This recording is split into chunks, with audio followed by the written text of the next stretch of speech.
Anyways.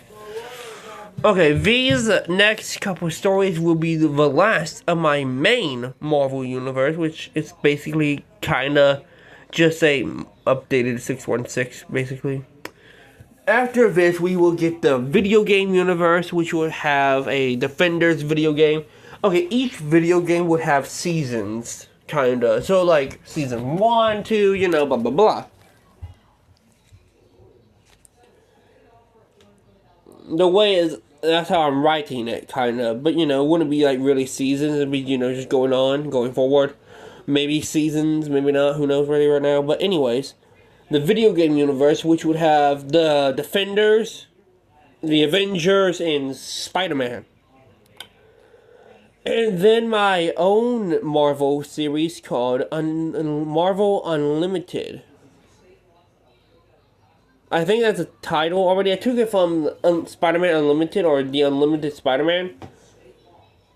Because I was looking for a different title. But it was just supposed to be just a Spider-Man storyline. But I'm making it a different storyline where Volume 2 takes stuff from different parts of the comics. And it would be like if it was a movie universe or TV show universe. So, the Spider-Man stuff would be a TV show, basically. And the Avenger stuff would be movies, and the random Marvel stuff would be a mixture with that universe. So yeah. And yes, at some point I will go back to my DC stuff. Captain America #1, The Star-Spangled I just want to finish my Marvel stuff first, okay? Legend. Before the Shield, before the Ice, before the Avengers. There was just a skinny kid from Brooklyn who refused to back down. Steve Rogers stood in line outside a military recruitment office in 1940s New York, his posture straight despite the jeers behind him. War had swallowed Europe whole. World War II raged overseas, and America was preparing to answer the call. Steve wanted in. Not for glory, not for fame, but because bullies existed everywhere, and he had never learned how to ignore one. The doctor inside didn't even look up fully before stamping the paper. Rejected. Asthma, low body mass, heart irregularities, too small, too weak. Steve stepped outside into the cold Brooklyn air, fists clenched. Weak wasn't the same as worthless. He knew that. That was when a quiet man with sharp eyes approached him.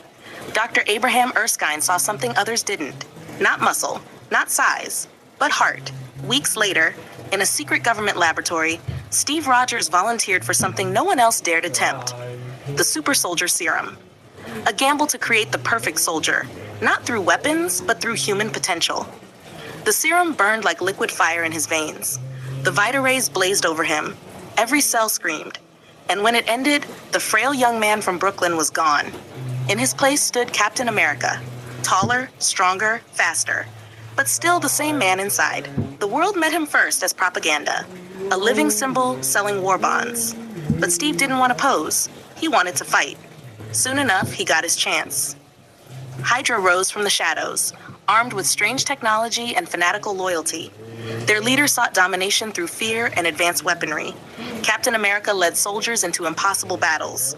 He shattered Hydra bases, he freed prisoners, he became a beacon to Allied forces across Europe.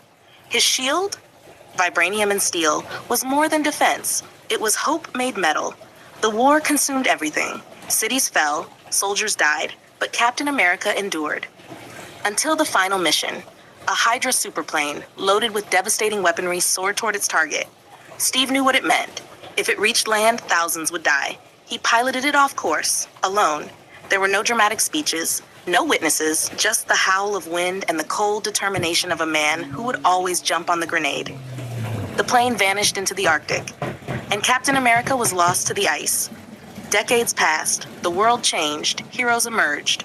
One day, a team investigating unusual energy readings in the Arctic uncovered something impossible. A perfectly preserved man, frozen in suspended animation. He awoke in a hospital room that looked wrong, too modern, too bright. When he realized the truth, that the war was over, that everyone he knew was gone, Steve didn't break. He absorbed it like he had everything else. A man out of time. but not out of purpose. Soon he was brought before a team unlike anything he had ever seen. Tony Stark stood in gleaming armor, Iron Man, confidence radiating off him. Thor, God of Thunder, held Mjolnir at his side, lightning crackling faintly. Hank Pym adjusted his glasses thoughtfully, able to shrink and grow at will as Ant-Man. Janet Van Dyne hovered nearby as the Wasp, wings shimmering. And in the corner, barely restrained power simmered in the form of Hulk Hook. They called themselves the Avengers. And they needed a leader. Before Steve could fully adjust to this new century, the threat arrived. Loki, God of Mischief, brother to Thor, master manipulator. Loki did not wage war with armies, he used chaos. Illusions twisted reality. Monsters poured from rifts in the sky. Technology malfunctioned. Cities panicked. Thor's fury shook the heavens as he confronted his brother, but Loki's magic was slippery, evasive. Iron Man fired repulsors through false images. Ant-Man grew to giant size to hold collapsing structures in place.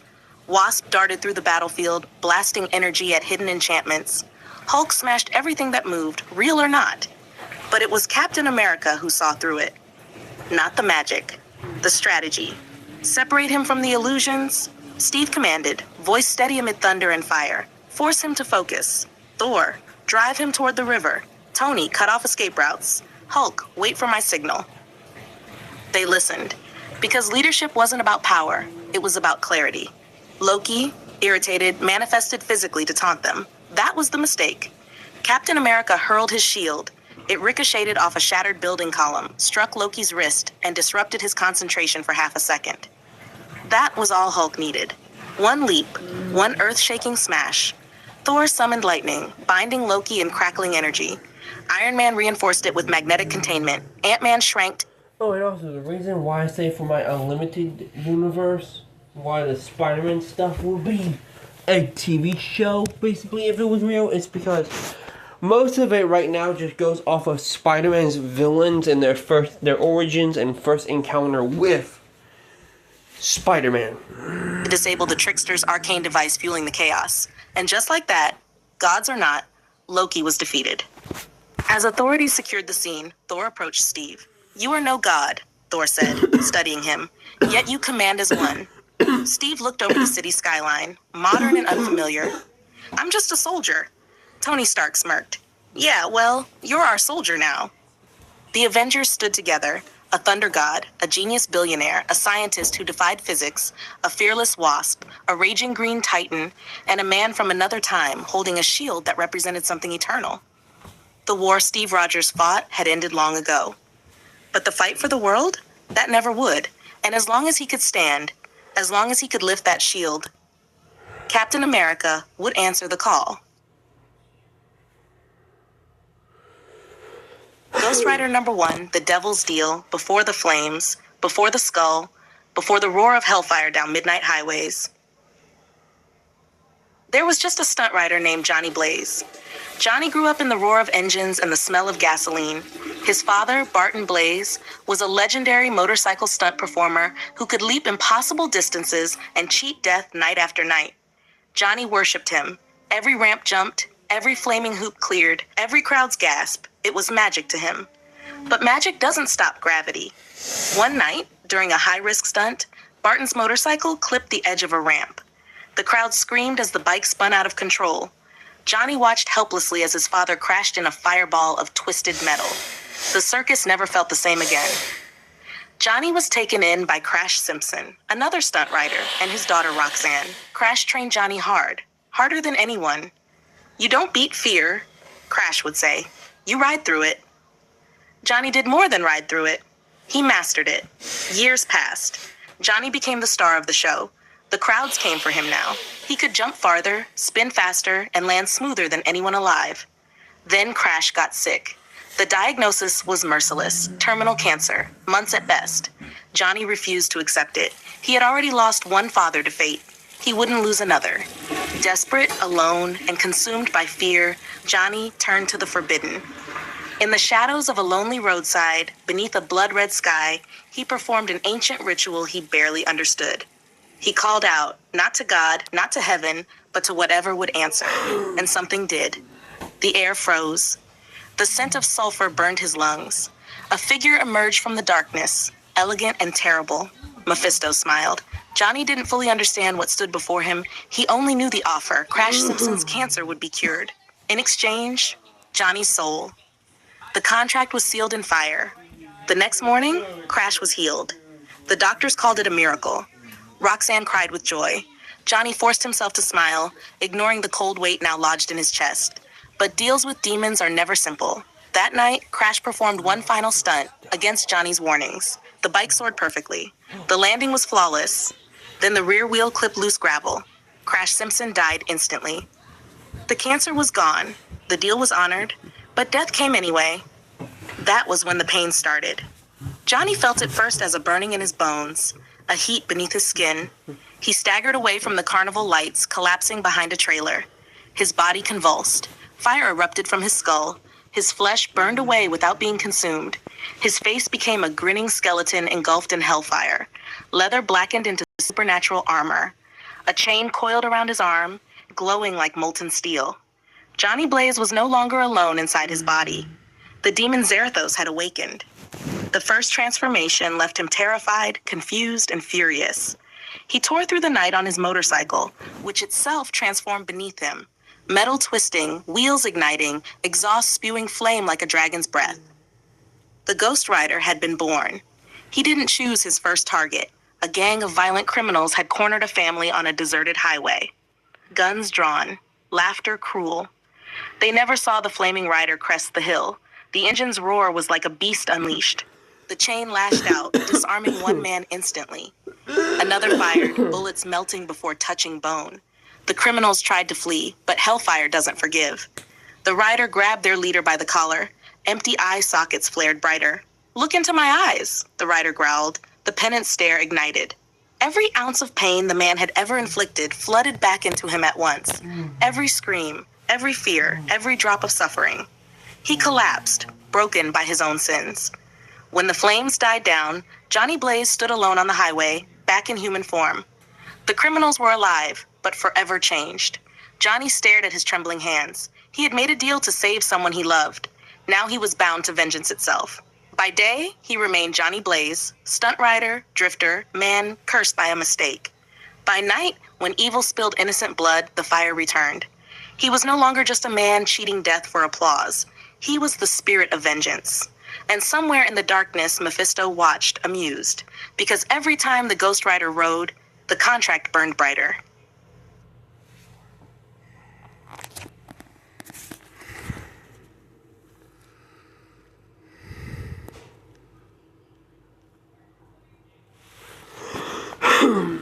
Miss Marvel #1, higher, further, faster. Before she became a legend in the stars, before the universe knew her name, she was simply Carol Danvers. Carol had always looked up. As a child, she would lie on the roof of her family home and stare at the sky, watching planes carve white lines across blue horizons. While others saw distance, she saw possibility. She didn't want the world to tell her where she belonged. She wanted to decide that herself. Years later, she did exactly that. Carol Danvers rose through the ranks of the United States Air Force with grit and brilliance. She wasn't just a pilot, she was one of the best. Fast reflexes, faster thinking, fearless under pressure. She earned respect the hard way. Her assignment to a joint NASA security detail changed everything. The project was classified, experimental, an energy device of alien origin under the supervision of a mysterious scientist named Dr. Walter Lawson. Lawson wasn't what he seemed. He was actually Mar-Vell, a Kree warrior stationed on Earth. And the device under study, the Psyche Magnetron, was more than advanced technology. It was a weapon capable of rewriting genetic potential. The day it exploded, everything changed. Carol had rushed in to sabotage, refusing to abandon Lawson.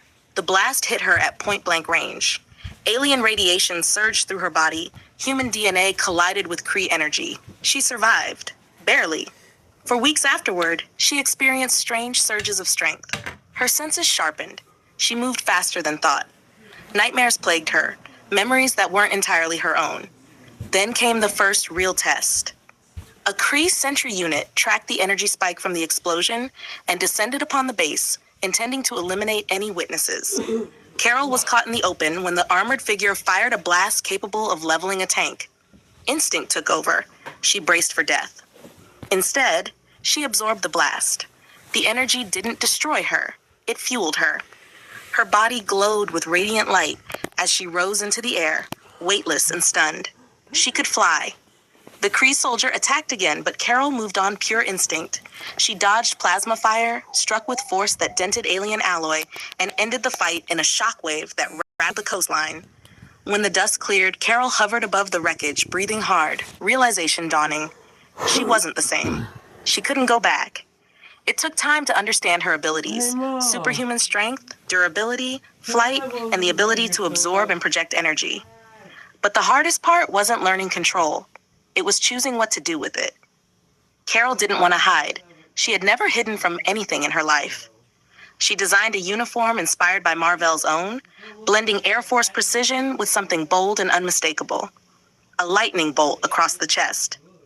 A symbol of power, not borrowed, but earned. When she stepped into the skies of New York for the first time, she didn't do it for applause. She did it because someone needed help. A collapsing bridge during rush hour, steel snapping, cars plunging, people screaming. Carol shot through the clouds like a missile.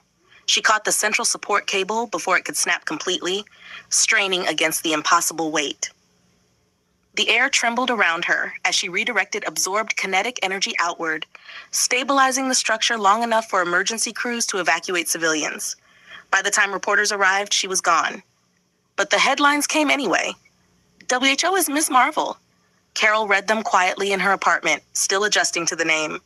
Miss Marvel, a tribute, a continuation, but also something new. She wasn't trying to replace anyone. She was building her own legacy. That night, she stood on a rooftop overlooking the city skyline. Wind tugged at her sash. Lights shimmered below like stars brought to Earth. She thought about the explosion, about Mar-Vell, about the power inside her that was both gift and burden. She clenched her fists, energy humming softly beneath her skin. She had been a pilot. Now she was something more. Not because fate chose her, but because when the moment came, she chose to rise. And high above the city, Miss Marvel soared into the night, ready for whatever challenge dared to reach her altitude.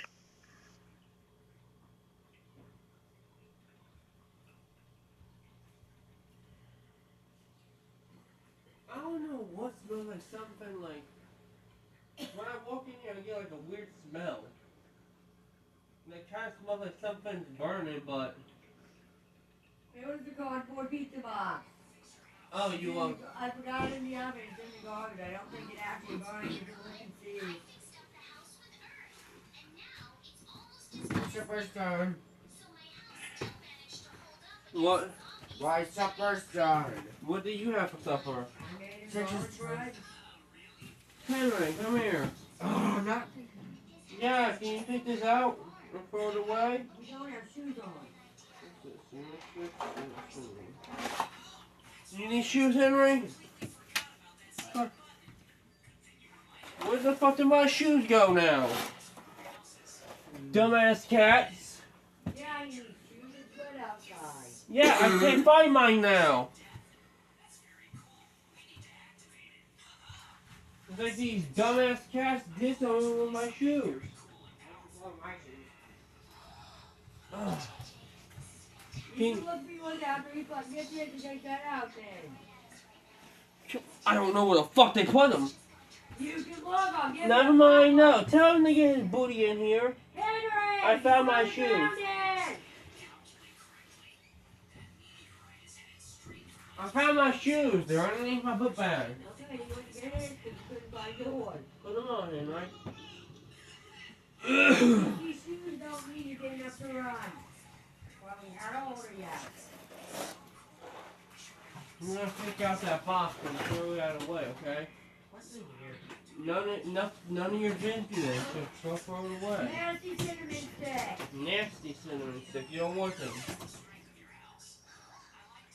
You wouldn't want most of those cheese sticks anyways, but guess what they all taste like? Oh well. The one I had tastes like cinnamon, so what?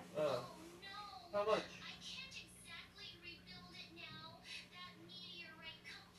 Oh, you're loaded. They couldn't taste like it that bad, considering the one I had was on the side. Good. Right next to the fucking cinnamon stick. You need to clean this jar one of these days. I know. That's what Hey, you throw a Take it buggy off and frame just hand out here. of the Turn that off. Henry, turn off that light and lock that door. Trying to get up there. No, not on that light. No. Here. Turn them off. I want chicken. You can't don't turn on the switch over here. Where the fuck that switch goes to? Nothing anymore. Yeah, it still ain't going to turn it on though, right, Mom? Just saying it don't have to go to nothing. So there's 4 outside lights and the electrical wires that are in. You can still see it. Okay. Now. You used to have a black light like everyone else does in their yard.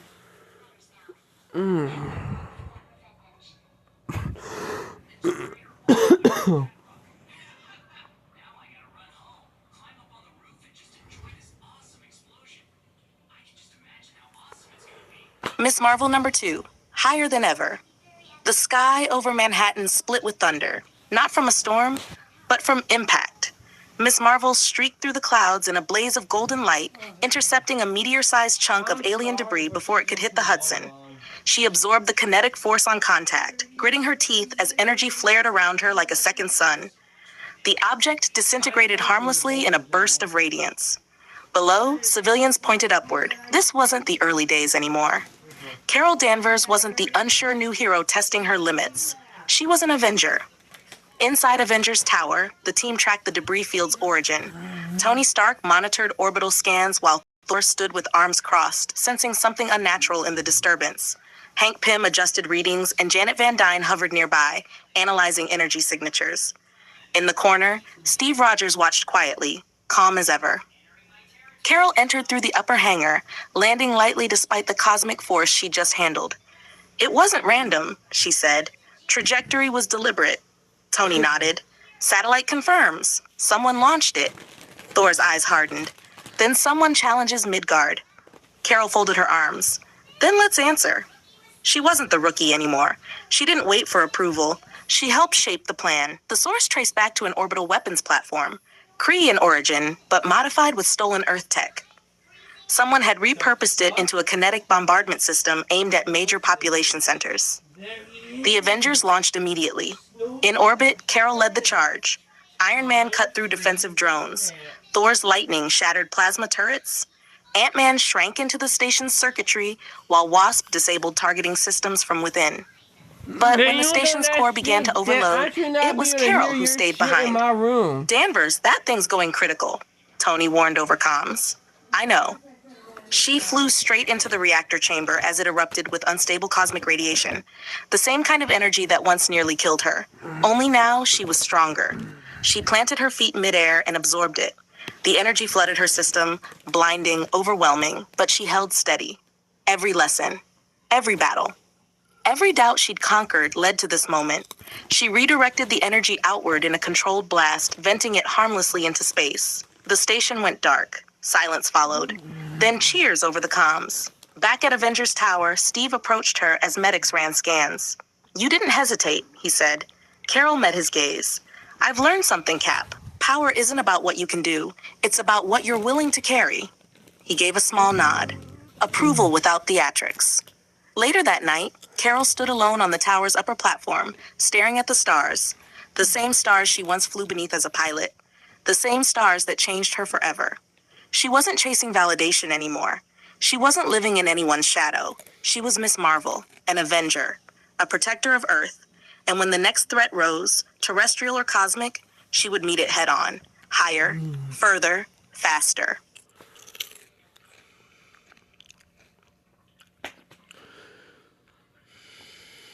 And then we kind of leave the Avengers for a minute, go into X-Men for a little bit, and then back into Spider-Man.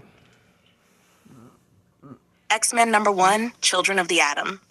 Westchester County was quiet in the early morning, sunlight stretching across the manicured lawns of the Xavier School for Gifted Youngsters. To the outside world, it was a prestigious private academy. Inside, it was something more. In the main hall, Professor Charles Xavier addressed his students from his hover chair, hands folded calmly in his lap. His voice carried not through speakers, but gently through minds. Mutation was not a curse, he reminded them. It was the next step. At his side stood his first and most disciplined student, Cyclops' visor gleaming red in the morning light. Nearby, Jean Grey offered a reassuring smile to the younger students while Beast adjusted his glasses, pretending not to notice how easily he could lift the entire podium if needed. They were the original X-Men. But the school was growing. New students had arrived. Iceman struggled to control frost creeping up his fingertips when he got nervous. Angel tried not to draw attention to his massive feathered wings when walking through doorways. Mimic awkwardly shifted, constantly aware he could replicate the powers of those around him, sometimes without meaning to. And then there was Logan. He didn't sit with the others.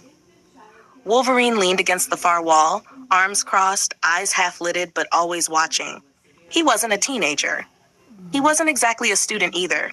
Xavier had brought him in recently, sensing both rage and potential in equal measure. Logan didn't trust easily, but he stayed. The peace shattered without warning. Explosions ripped through the outer gates, windows shattered inward. Armed mercenaries in tactical armor stormed the grounds with military precision. Professor Xavier's eyes went white. "They're here for the children," he said calmly. Cyclops was already moving. Beast, Jean, evac protocol. Now. Jean's telekinesis lifted debris effortlessly as she guided frightened students toward underground tunnels. Beast moved with acrobatic grace, carrying 2 younger mutants at once while deflecting incoming gunfire with ripped metal doors. Cyclops placed himself beside Professor Xavier. "Sir, we need to move." A missile struck the upper west wing. Scott didn't hesitate. He fired a controlled optic blast, carving a safe path through falling rubble as he guided Xavier toward reinforced corridors. Outside, Angel soared into the sky, attempting to draw fire away from the building. Mimic followed, temporarily duplicating Angel's wings and lifting 2 students out of harm's way. But amid the chaos, Iceman froze. Gunfire pinned him behind a shattered statue near the courtyard. Panic tightened his chest. Ice spread uncontrollably around his feet, slick and unstable. The mercenaries advanced. "Target acquired," one of them said. 3 rifles aimed directly at Bobby Drake. A blur moved faster than the bullets. Logan. He didn't shout, didn't warn. His claws snapped out with a metallic snick. What followed was brutal and efficient. Gunfire rang out, but not for long.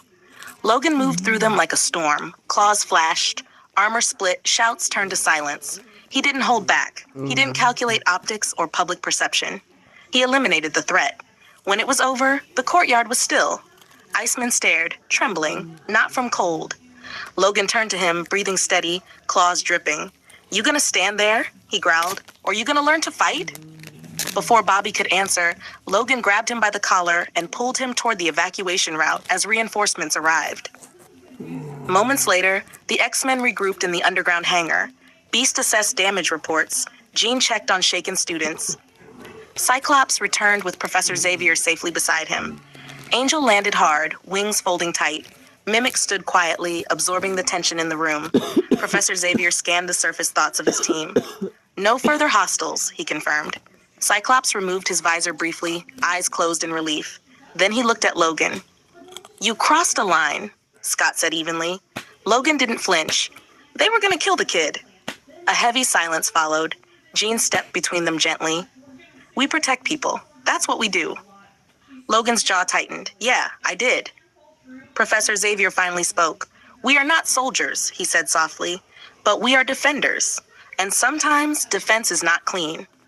His gaze lingered on Logan, not with anger but understanding. The mercenaries hadn't been random. Someone had funded them. Someone feared mutants enough to send an army after children. Above ground, the school smoldered, but it still stood. Inside its reinforced walls were frightened young mutants who had just learned something important.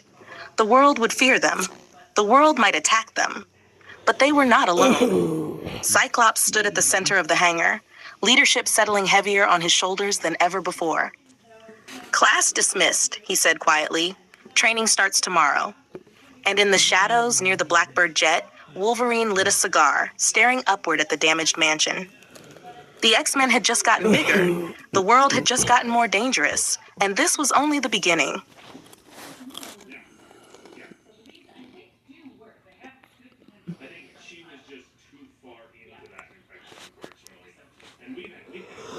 X-Men Iceman #1, Cold Front.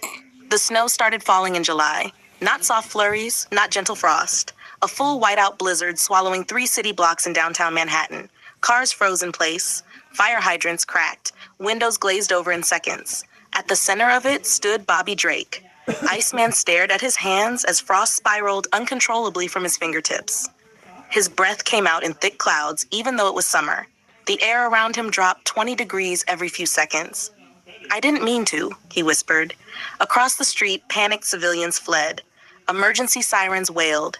Inside his mind, the words echoed. "You're dangerous." It had only been weeks since the attack on Xavier's school. Weeks since he froze in fear while mercenaries aimed rifles at him.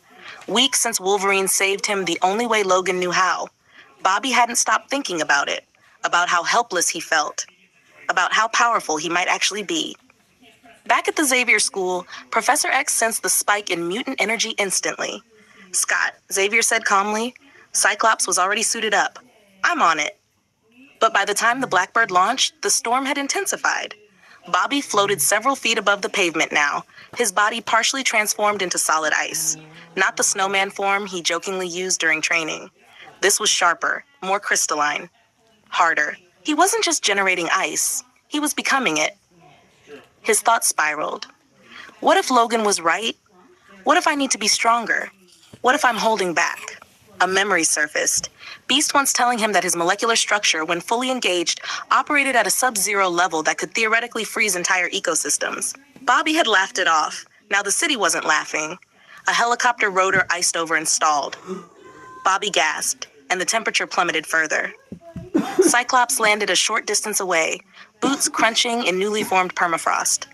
"Bobby!" Scott shouted over the wind. "You have to focus." "I am focusing." Bobby snapped, voice echoing strangely through frozen vocal cords. Cyclops stepped closer carefully. "You're not losing control. You're discovering it." Another building facade cracked from sudden expansion. "I don't want this much power," Bobby shouted. A massive ice spire erupted from the street. Scott fired a controlled optic blast, not at Bobby, but at the surrounding structures, shattering unstable formations before they could collapse. "You think any of us asked for this?" Scott called out. "You think Jean wanted voices in her head? You think I wanted beams that destroy everything I see?" Bobby's storm faltered slightly. "You're not weak, Bobby," Scott continued. "You're scared of what you could be." The words hit harder than any optic blast. Above them, storm clouds churned unnaturally. The cold wasn't just atmospheric anymore, it was internal, emotional. Bobby's fear was feeding the freeze.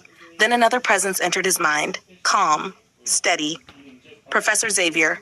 "Robert?" Xavier's voice echoed gently. "Power is not the absence of fear, it is mastery of it." Bobby's icy form cracked slightly, like a glacier shifting. "I don't know how," he admitted. "Yes, you do," Xavier replied. "You've always known. You hide behind humor because you understand the weight of your potential." Bobby closed his glowing blue eyes. He felt the molecules around him. He felt the air slowing. He felt the entire storm connected to him. Instead of pushing it outward, he pulled it inward. The wind died. Snowflakes reversed direction, spiraling back toward him in glittering streams. Ice melted from buildings, flowing like rivers toward his hovering form. The temperature climbed. Sirens became audible again. Within seconds, the blizzard was gone. Bobby descended gently to the pavement, now fully in control of a sleek, crystalline form of living ice, more refined than ever before. Cyclops approached cautiously. "You okay?" Scott asked. Bobby exhaled, a soft puff of harmless frost. "Yeah," he said quietly. I was afraid of how strong I am." Scott allowed a rare half smile. "Good, because we're gonna need that strength." Later that night, back at the Xavier school, Bobby stood alone outside in the courtyard. He extended his hand and formed a perfect, delicate snowflake. No storm, no chaos. Precision. Control. From the balcony above, Wolverine watched silently. Kid's tougher than he looks, Logan thought. Inside, Professor Xavier smiled faintly. The world saw Iceman as the class clown. But beneath the jokes was something far more dangerous. A mutant capable of reshaping climates. A young man learning that power doesn't make you a monster, fear does.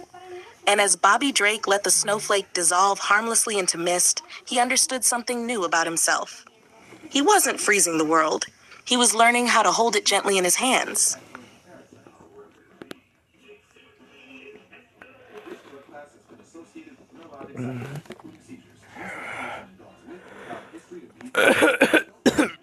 Anyway, now we're back to Spider-Man stuff.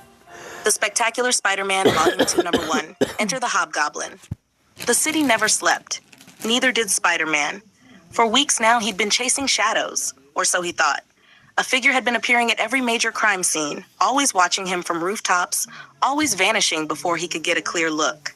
At first, Peter assumed it was the Goblin, green, menacing, terrifying. But the color wasn't right. This figure wasn't green, it was orange, bright, fiery, and just as dangerous. Spider-Man perched atop a water tower overlooking the industrial district. His fingers tapped against the edge, heart pounding. His eyes scanned the streets below, every alleyway, every shadow. This has to be him, Peter muttered under his mask. The Goblin's back, or at least someone pretending to be. Below, a shipment of illegal tech was being unloaded from a truck. Spider-Man swung down, landing on a nearby crane. He saw the figure moving, acrobatic, precise, wearing a costume that gleamed orange under the streetlights. Spider-Man dropped down, aiming to surprise him.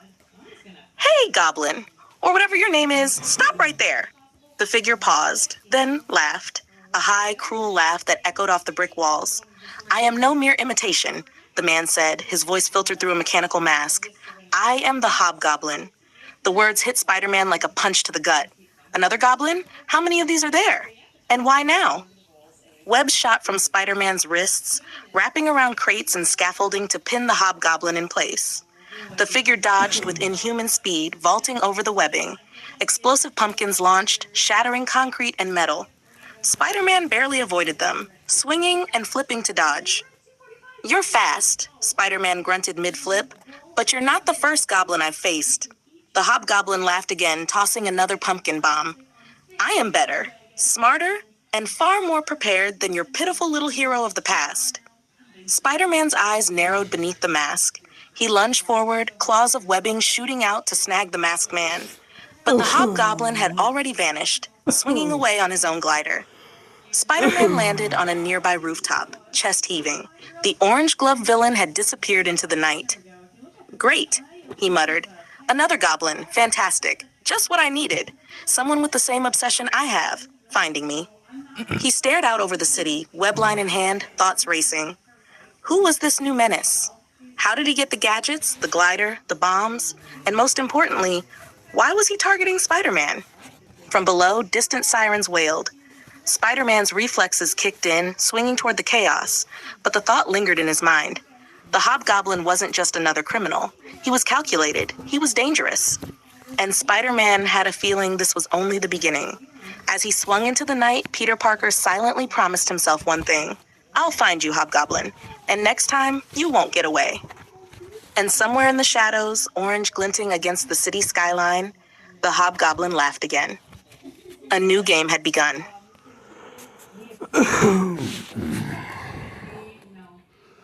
And then we bring in one of my favorite Spider-Man villains.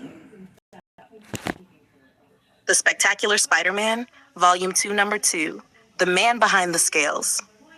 The streets of New York were quiet, almost too quiet.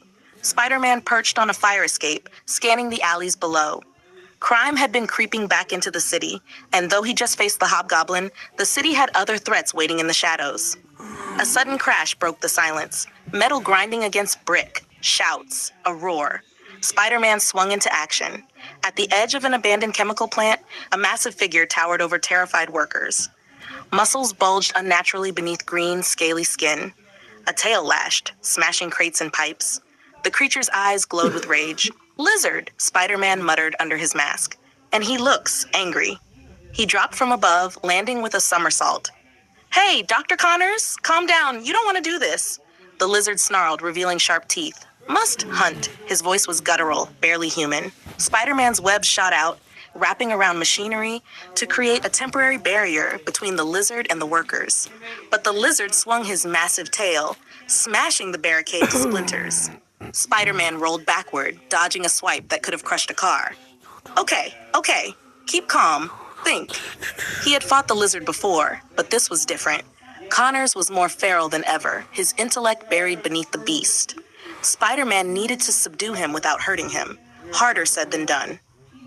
Webs flew. Pipes shattered. The lizard snapped, tail whipping, claws slashing. Spider-Man ducked under a swing, launched himself off a wall, and landed a kick to the creature's midsection. But Lizard barely reacted, roaring louder than a freight train. "Come on, Parker, think," Spider-Man muttered, swinging to grab a large vat of chemicals. He slammed it into the lizard, dousing him in a cloud of green smoke and experimental serum residue. The monster hissed and thrashed, confused by the sudden chemical overload. Seizing the opportunity, Spider-Man webbed Lizard's arms to the ceiling beams and wrapped his legs tightly. The lizard struggled, snapping at the webbing, tail thrashing.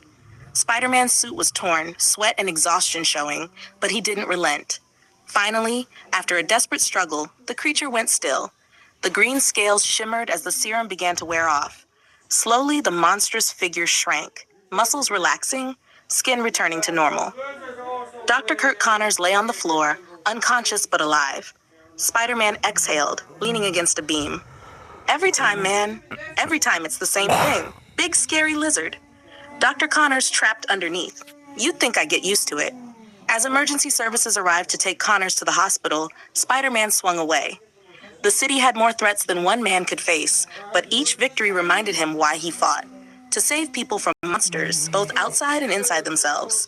And somewhere in the shadows of the city, Spider-Man knew the Hobgoblin was watching, waiting, planning. But first, there was Lizard. And for tonight, the city was safe, for now. And then this Spider-Man story. Amazing Spider-Man number 2, Shadows of the Past. The lecture hall smelled faintly of chalk dust and antiseptic. Peter Parker sat in the front row, notebook open but mostly empty. He tried to focus on Miles Warren droning about advanced genetics and cellular regeneration, but his mind kept drifting. Every word Warren spoke seemed to echo a little too close to the darker corners of Peter's thoughts. "Mr. Parker," Warren said suddenly, snapping Peter out of his daydream. "Do you have a question? Or are you merely doodling in that notebook?" Peter's ears burned. No, Professor Warren, just taking notes." Warren's eyes narrowed, piercing. "See that your notes are accurate. Genetics is not a subject to be taken lightly." Peter nodded, trying to suppress the twitch in his fingers. Sometimes, being Spider-Man and being Peter Parker at the same time made school complicated. Later that afternoon, Peter swung across Manhattan in his Spider-Man suit, the city bustling below him. The calm of the sunlit streets didn't last long. A scream ripped through the air from a nearby alleyway. Spider-Man dropped into the alley, landing lightly. A shadow moved unnaturally. A figure hunched, skeletal, with gray skin stretched tight across bones. "Carrion," Spider-Man muttered. The name felt wrong in his mouth, yet fitting. A creature born from science gone awry. A warning from the past, resurfacing now. Carrion lunged with inhuman speed, claws tearing at brick walls. Spider-Man dodged, firing webs that snagged poles and dumpsters to slow him down.